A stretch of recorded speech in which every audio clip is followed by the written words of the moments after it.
When Jabin king of Hazor heard of this, he sent word to Jobab king of Madon, to the kings of Shimron and Aksif, and to the northern kings who were in the mountains, in the Arabah south of Kinnereth, in the western foothills and in Naphoth Dor on the west. To the Canaanites in the east and west, to the Amorites, Hittites, Perizzites and Jebusites in the hill country, and to the Hivites below Hermon in the region of Mizpah.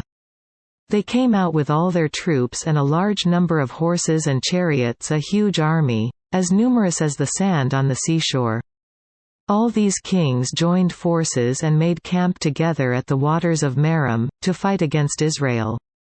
The Lord said to Joshua, "Do not be afraid of them, because by this time tomorrow I will hand all of them over to Israel, slain.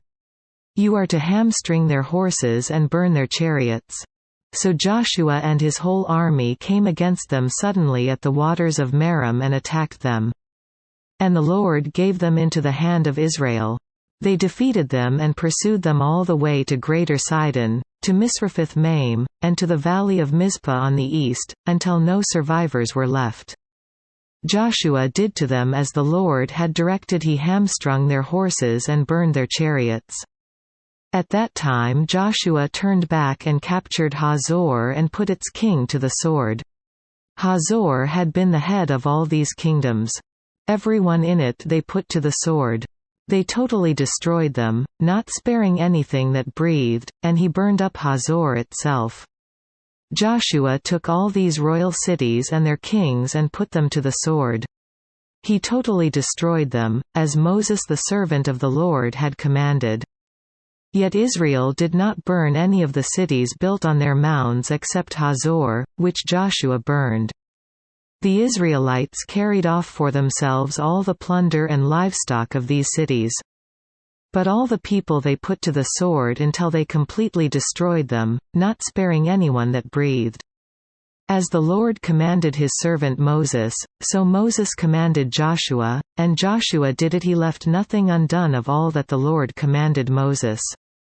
So Joshua took this entire land, the hill country, all the Negev, the whole region of Goshen, the western foothills, the Arabah and the mountains of Israel with their foothills.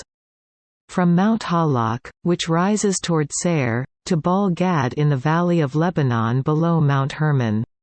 He captured all their kings and struck them down, putting them to death. Joshua waged war against all these kings for a long time.